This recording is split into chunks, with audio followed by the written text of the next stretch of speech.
जय हिंद साथियों, मैं डॉक्टर ज्योति प्रकाश स्वागत करती हूँ आपका हमारे यूट्यूब चैनल हिंदी स्टडी में। दोस्तों, आज हम रत्न कुमार सांभरिया द्वारा लिखित वीमा नाटक के प्रमुख पात्र श्यामा जी का चरित्र चित्रण देखने वाले हैं। इसके पहले के दो भागों में हमने पात्रों के चरित्र चित्रण पर 2 वीडियो बनाए हैं। पहले भाग में वीमा पर हमने एक वीडियो बनाया था और दूसरा भाग जमन वर्मा के चरित्र को लेकर बनाया था। आज तीसरे भाग में हम श्यामा जी का चरित्र चित्रण देखने वाले हैं। वीडियो शुरू करने से पहले दोस्तों आपसे रिक्वेस्ट है कि यदि आपको ये वीडियो पसंद आए तो लाइक कीजिए, अपने दोस्तों में शेयर कीजिए और यदि आपने हमारे चैनल को सब्सक्राइब नहीं किया है तो ज़रूर सब्सक्राइब कीजिए बेल आइकन पर क्लिक करते हुए। चलिए शुरू करते हैं वीडियो। श्यामा जी का चरित्र चित्रण या श्यामा जी की चारित्रिक विशेषताएं। सबसे पहली विशेषता है नेत्रहीन संस्था के संस्थापक है। श्यामा जी ने एक संस्था शुरू की हुई है जहाँ पर एक विद्यालय खोला है उन्होंने नेत्रहीन बच्चों के लिए, और वहाँ पढ़ाने वाले अध्यापक भी नेत्रहीन हैं, जहाँ पर जमन वर्मा जैसे अध्यापक भी हैं। और इन्होंने नेत्रहीन संस्था के द्वारा समाज में जो दिव्यांग है या निःशक्त है उनके लिए एक अच्छा कार्य किया है। इसलिए समाज में वह एक प्रतिष्ठित व्यक्ति या समाजसेवी व्यक्ति के रूप में जाने जाते हैं। इनकी संस्था को कुछ पुरस्कार भी मिले हुए हैं। दूसरी विशेषता है अन्यायकारी। श्यामा जी ने अपने स्कूल में पढ़ाने वाले अध्यापकों को जो कुछ सैलरी दी जानी चाहिए वह उतनी नहीं देते हैं। उनकी तनख्वाह पर जो हस्ताक्षर लेने होते हैं वह एक बड़ी रकम पर हस्ताक्षर करवाते हैं, लेकिन उनके हाथ में कम रकम वो थमाते हैं और इसके संबंध में किसी से भी जिक्र ना करने की सूचना उन्होंने दे रखी है। उसके बाद नाटक के एक प्रसंग में हमें ये भी दिखाई देता है कि उन्होंने जमन वर्मा की पत्नी वीमा का अपहरण करने में सहयोग दिया है। इतना ही नहीं तो न्याय मांगने आने वाले जमन वर्मा पर ही उन्होंने आरोप लगाए हैं, उस पर केस भी दर्ज किया है। और इन सब से यह स्पष्ट होता है कि उन्होंने एक अच्छे अध्यापक पर किस प्रकार से अन्याय किया है। तीसरी विशेषता है जाति भेद मानने वाले। श्यामा जी यह जाति भेद मानते हैं और उनके यहाँ जो अध्यापक का कार्य करने वाले जमन वर्मा दलित जाति से है, तो उनकी पत्नी वीमा जब उन्हें पता चलता है कि वह सवर्ण जाति की है, तो वह उसे परिवार में पुनः लौटाने में या उसे उनके सवर्ण परिवार में वापस पहुंचाने में सहयोग करते हैं और वीमा के पिता और बंधु के भाई के पास उसे सौंप देते हैं। इस प्रकार वह जाति के नाम पर ही गृहस्थ जीवन जीने वाले जमन और वीमा के गृहस्थी को तोड़ते हैं और न्याय मांगने पर बदले में उस पर अन्याय करते हैं और उसे बार बार अपनी निचली जाति का एहसास कराते हैं, दलित होने का एहसास कराते हैं। अगली विशेषता है खलनायक। नाटक में जो पात्रों की संख्या हम देखते हैं उसमें प्रमुख एक नायक होता है। कथा वस्तु को चलाने के लिए एक नायक, एक नायिका और खलनायक भी होना आवश्यक है। नायक जितना अच्छे कार्य करता है, खलनायक उतने ही बुरे कार्य करता है।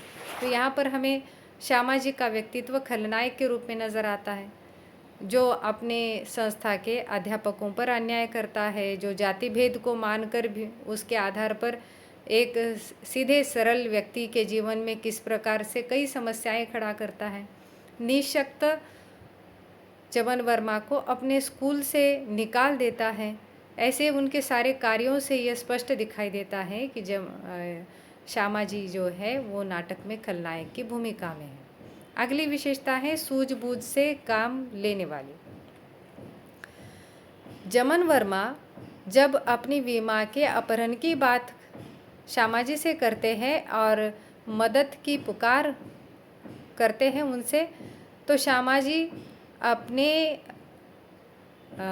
श्यामा जी विषय को बदलते हुए बार बार जमन वर्मा को समझाते हैं कि तुम उसे भूल जाओ, वह तुम्हारी जाति की नहीं थी और तुम अपनी गृहस्थी को फिर से बसा लो और शादी कर लो अपनी ही जाति के किसी निःशक्त लड़की के साथ। इससे तुम्हें कितना लाभ होगा कि शादी में तुम्हें सरकार की ओर से भी कुछ पैसे मिलेंगे, मैं भी तुम्हें सैलरी में तुम्हारी बढ़ोतरी करूँगा, और साथ ही तुम जो अस्थाई अध्यापक हो यानी परमानेंट नहीं हो, वो तुम स्थायी अध्यापक भी बन जाओगे। इस प्रकार अपनी सूझबूझ से वो उसके जमन वर्मा के गुस्से को, जमन वर्मा की मांग को खारिज करने की या शांत करने की कोशिश करते हैं।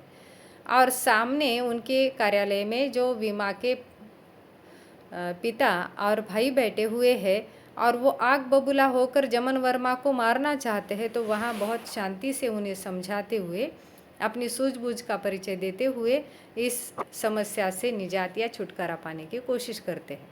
अगली विशेषता है कि वीमा के प्रति वात्सल्य भाव। वीमा, यह नेत्रहीन युवती, जब पहली बार उनके सामने आती है और वह अनाथ है या किसी भी तरह से उसके रहने की कोई व्यवस्था नहीं है, कोई उसका अपना इस दुनिया में नहीं है, ये जानने के बाद वे अपने ही स्कूल के जमन वर्मा के कमरे में जमन के कहने पर उसे आसरा देते हैं। इतना ही नहीं, उसका विवाह भी करवाते हैं और वीमा में उनको अपनी बेटी की झलक दिखाई देती है। वह उसे बेटी के समान मानते हैं, स्नेह करते हैं और उसे ये एहसास दिलाते हैं कि यहाँ पर तुम अपने आप को अनाथ मत समझो और किसी भी तरह से कोई तुम्हें ज़रूरत हो तो बेझिझक मुझसे वो कह सकती हो, मांग सकती हो, ऐसा उसे कहते हैं। तो यहाँ पर हमें स्पष्ट रूप से उनका वात्सल्य भाव वीमा के प्रति दिखाई देता है। अगली विशेषता है सर्दी से परेशान। श्यामा जी को बार बार छींकें आती रहती है, वो परेशान रहते हैं। उन्होंने कहा भी है कि वो कई डॉक्टरों को अपनी बीमारी के बारे में इलाज पूछ चुके हैं, लेकिन डॉक्टर ने कह दिया है कि अब इससे कभी छुटकारा नहीं पाया जा सकता, ये आखिरी समय तक उनसे ये बीमारी जुड़ी हुई रहेगी। अगली विशेषता है वयोवृद्ध। श्यामा जी एक उम्रदराज व्यक्ति है, लगभग उनकी उम्र 60 साल बताई गई है नाटक में। अपने जीवन में उन्होंने 50-60 साल तक का जीवन जिया है। यहाँ से स्पष्ट होता है कि वह एक वयोवृद्ध व्यक्ति के रूप में नाटक में एक उम्रदराज व्यक्ति है। अगली विशेषता है वीमा का अपहरण करने वाला। श्यामा जी ने ही वीमा का अपहरण किया है। वीमा जो जमन वर्मा की पत्नी है और स्कूल के ही ऊपर के कमरे में, जहाँ पर जमन को रहने के लिए वो कमरा दिया था, वहाँ पर ही वीमा जमन की पत्नी बनकर विवाह करके उनके साथ रहती है। और वहाँ से अचानक जमन को किसी भी तरह से कोई खबर ना हो, इस सावधानी के साथ उन्होंने वीमा का अपहरण किया है। और इसका प्रमाण जमन वर्मा को जब उनका गमछा मिलता है तब होता है, और साथ ही जमन जब उनके चैम्बर में जाकर वीमा के अपहरण की बात कहता है, तब यहाँ बातचीत के दौरान उसे स्पष्ट होता है कि वीमा का अपहरण भी श्यामा जी ने ही किया है। अगली और आखिरी विशेषता है कि प्रतिष्ठा को सर्वोपरि मानने वाला। श्यामा जी अपने जीवन में प्रतिष्ठा को सर्वोच्च मानते हैं और इसलिए जातिगत जो सम्मान है वो केवल अपने ही लिए नहीं तो अपने समाज के प्रति भी वो बहुत अधिक सचेत है। इसीलिए तो जब वीमा की जाति सवर्ण है और उसका विवाह उन्होंने एक दलित युवक के साथ, जमन वर्मा के साथ कराया है, ये पता चलता है, तब वह उसे पुनः सवर्ण परिवार में वापस छोड़ने की पूरी तैयारी करते हैं और छोड़ते भी हैं। यहाँ पर भी वो किस प्रकार जातिगत प्रतिष्ठा, सामाजिक प्रतिष्ठा को महत्व देते, ये भी स्पष्ट होता है। उसके बाद जहाँ पर आका के कार्यालय में जाकर वो पहले से ही अपनी प्रतिष्ठा को मलिन करने आने वाले जमन वर्मा के खिलाफ शिकायत करते हैं या आका जी को अपने अनुकूल बनाकर तैयार रखते हैं, ताकि किसी भी प्रकार से समाज में जो उनकी प्रतिष्ठा है वो कम ना हो जाए। जमन वर्मा उनके संबंध में शिकायत करने की बात उनसे कहकर गया है, क्योंकि श्यामा जी ने जो काम किया है वीमा के अपहरण का और उसे नौकरी से निकाल देना और सारी चीज़ें, उसका सामान घर से फेंकवा देना, इन सब के बारे में जब जमन ने उन्हें कह रखा है कि वो न्याय मांगेगा और आका के पास जाएगा और आगे वो थाने में जाता है, पत्रकार के पास जाता है, तो हर जगह श्यामा जी अपनी प्रतिष्ठा पर कोई आँच न आए इसके लिए पहले से ही तैयार रहते हैं।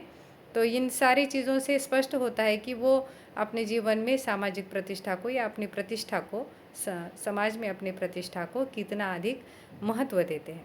इस प्रकार हमने यहाँ आज श्यामा जी का व्यक्तित्व देखा, उनके चरित्र की विशेषताएं देखी।